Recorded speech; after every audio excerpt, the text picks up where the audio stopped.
Ami d'Azinat, bonjour. Cette belle journée d'été au relais de poche, ben, je vais vous présenter quelques livres pour cet été. Il y en a pour tout le monde. Il y a du polar, il y a du livre plus sérieux, il y a du livre jeunesse. Bon, voilà, on va se les faire les uns après les autres. Peut-être pas des plus sérieux ou moins sérieux, mais à un moment, c'est pas du tout sérieux et vous verrez. Voilà. Donc, on va commencer avec Régression de Fabrice Papillon. C'est un polar, un polar historique, en fait, sur l'histoire, sur la préhistoire même, police scientifique, sur les éléments préhistoriques. Donc en février 2020, Vanina Aquaviva, capitaine de gendarmerie à la section de recherche d'Ajaccio, nous sommes en Corse, enquête sur un charnier dans une grotte. Affaire liée à une autre découverte macabre sur un célèbre site préhistorique de Corse. Quand des scènes de crimes similaires surgissent aux quatre coins de l'Europe. Les analyses de la police scientifique révèlent des éléments extrêmement troublants, pour ne pas dire inédits.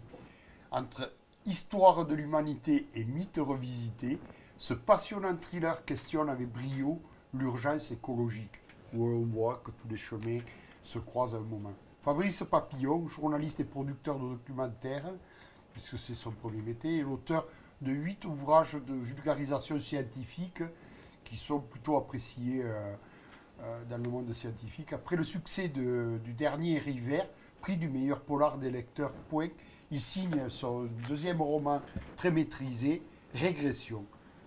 Un thriller érudit et addictif, ami d'Azinat. Voilà pour le premier. Alors, je vais essayer de ne pas me perdre. Donc là, il n'y a rien. Nous allons aller sur quelque chose d'un peu plus marrant. C'est Tom Sharp. Vous ne connaissez peut-être pas, ou certains connaissent.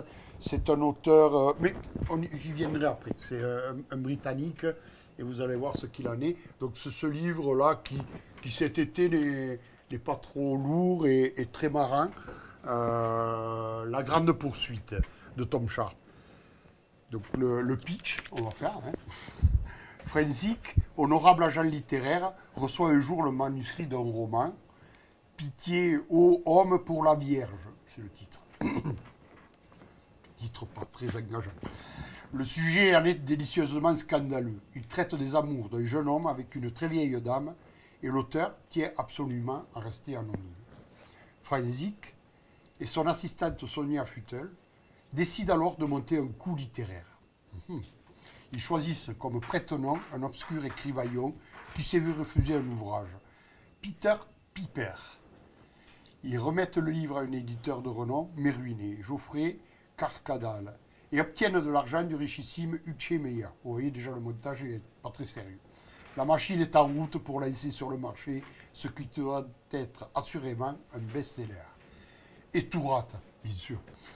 Les intrigues amoureuses succèdent aux querelles de pouvoir, les complots combinent à une vitesse ahurissante. Donc voilà maintenant Tom Sharp. Né en mars 1928 à Londres et mort en juin 2013 à Palafrugell, c'est un écrivain satirique britannique. Depuis son roman Wilt, pour ceux qui connaissent un peu, en 1976, il est reconnu comme l'un des plus grands humoristes anglais de son époque. C'est pour ça que j'ai tenu à vous le présenter. Il a reçu le Grand Prix de l'humour noir en 1986 pour l'ensemble de son œuvre. Ses romans ont été traduits en de nombreuses langues, et principalement en français. Donc voici La Grande Poursuite, un des romans les plus drôles que la Grande-Bretagne n'ait jamais produit, et dire que des fois ils sont marrants les Anglais. Et il vous fera assurément du bien cet été.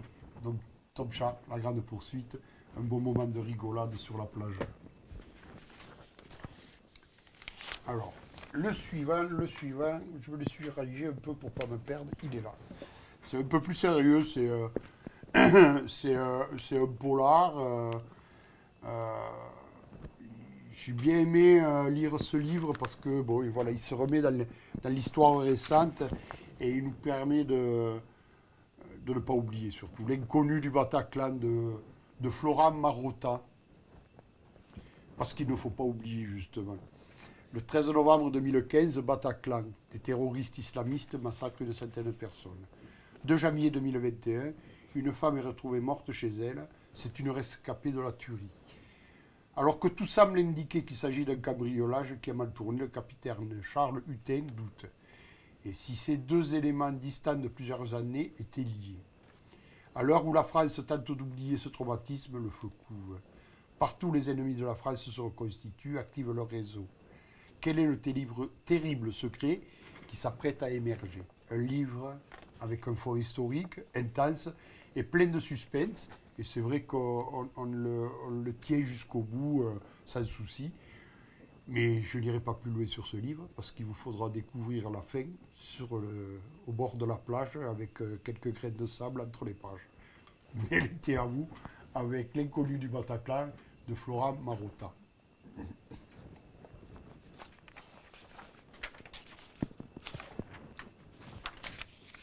Alors, pour la suite, donc là, je me suis fait vraiment plaisir. Je vous en présente deux de coup. Parce que ça, ce sont des livres que je les ai tous lus, les précédents. Je fais du teasing, Laurence. Hein. Je les ai tous lus les précédents. Et là, ils viennent de ressortir une nouvelle édition. Donc c'est La fille du poulpe, pour ceux qui connaissent. Le poulpe, c'était toute une série. Mais je vais y venir là-dessus après. Donc La fille du poulpe, c'est... ils reviennent à la charge avec La fille du poulpe, qui est la continuité d'une histoire. Alors, pour que vous sachiez exactement ce qu'était le poulpe, c'était en fait Gabriel le Couvreur, c'est lui le poulpe. C'est pas un policier, c'est un kidam c'est un grand bonhomme des Guingandais. Donc on a un personnage, on a un lieu, un bar dont je me rappelle jamais le nom, à la Sainte-Scolasse à Paris, qui est le QG de prédilection de Gabriel le Couvreur et qui va le devenir pour Gabriella, la fille du poulpe, sa fille, qui n'est en fait pas sa fille. Bon, ça y est, vous êtes embrouillés déjà. Donc, on a un lieu unique, on a un personnage unique, on a les personnages du café qui tiennent le café, qui, pour la fille du poulpe, ont vendu à un couple de femmes lesbiennes. Donc, qui sont avec des histoires de jalousie, etc. Donc, on a ce cadre-là. Et Gabriel le Couvreur trouvait les enquêtes dans la presse papier et sa fille les trouve dans la presse électronique. Voilà. Et chaque fois, chaque nouvelle histoire, c'est un auteur différent. C'est chaque fois, nous avons un cadre général, identique, et chaque fois, un autre auteur écrit une autre histoire avec son style, avec des intrigues toujours marrantes. C'est très léger, c'est pas quelque chose... voilà, mais ça fait passer un bon moment. Et c'était à côté des années 80, à l'époque, c'est Jean-Bernard Pouille. Alors, je vous donne quelques titres en passant pour que vous vous rendiez compte de ce que c'est. Jean-Bernard Pouille qui avait écrit La petite écuyère à cafeter. Didier Denenx avec Nazi dans le métro. Franck Pavlov, Un trou dans la zone. Gérard Lenteil, Chili incarné. Bon, jusqu'en 1997, avec la disparition de Pérec, de Hervé Letellier. Enfin voilà, tout un ensemble. Il y avait 89 titres différents quand même du poulpe. Donc c'était des livres qui m'ont bien accompagné à cette période-là. Donc quand j'ai vu apparaître la fille du poulpe, ben, je me suis précipité dessus et j'ai vu ça quasiment en une nuit, les deux, quoi. Et sachant qu'ils ont sorti le 2 et le 3 et que le 1 sortira en octobre. Donc ils ont commencé par faire un fort, où en fait, dans le premier qui sortira en octobre, ils expliquent comment Gabriella arrive dans le paysage et qu'elle est à la recherche de son père, qui n'est pas son père en fait. Bon, mais ça, c'est toujours triste. Donc, nous voici donc avec le numéro 2 de La fille du poulpe, de Marissa Rachel, avec Faut pas prendre les enfants de la rue pour des connards sauvages, et le 3 avec par La fille du poulpe par Thomas Cantaloube, Le col des Amériques. Alors, le col des Amériques, le titre est plus compliqué à comprendre et ça rapporte à quelque chose qui est l'école des Amériques, qui était une école de pensée américaine économique et aussi de manipulation des États, en particulier d'Amérique du Sud. Voilà, c'est une référence historique assez forte. Donc, faut pas prendre les enfants de la rue pour des connards sauvages. Tout commence en décembre, à 2 h du matin, et des poussières, rue pavée des Andouilles. Voilà. Le patron du Billy Burger est retrouvé mort, la tête dans le four et les fesses en l'air. Mais ce n'est pas le meurtre en lui-même qui titille les neurones de Gabriella. Ce qui l'intéresse, ce sont les affaires louches dans lesquelles trempait le patron. Au début, Gabriella s'est focalisée sur les viols en série, mais ce qu'elle va découvrir dépasse la fiction. Donc, je vous laisse découvrir. Il ne faut pas prendre les enfants de la rue pour des connards sauvages. Ce sera un très bon moment de lecture et vous pourrez enquiller avec Le col des Amériques de Thomas Canteloup, où Gabriella n'a pas grandi dans une prison bolivienne sans avoir développé un second sens pour les coups bas. Alors il faut lire ses livres pour savoir d'où elle arrive, ce qu'elle a vécu, etc. Et je ne vous dirai pas plus que ça, Laurence, parce que je veux que vous les preniez, ces livres. Lorsque la jeune femme apprend la chute mystérieuse et fatale d'un journaliste chilien dans les Cévennes, elle décide d'aller y voir de plus près. Elle s'en va explorer l'Écosse, où elle est accueillie par des flics tordus, des gros bras armés et un vieillard crépusculaire en fauteuil roulant. Bien entendu, Gabriel le Couvreur, alias le Poulpe, a tenu à la rejoindre pour la protéger, comme si elle en avait besoin.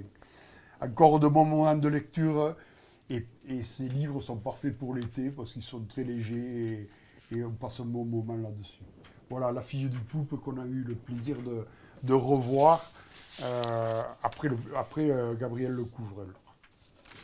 On va passer sur un autre livre qui est un peu plus sérieux, qui est un peu plus épais. Je vous le montre. Hop, hop, hop. Mais qui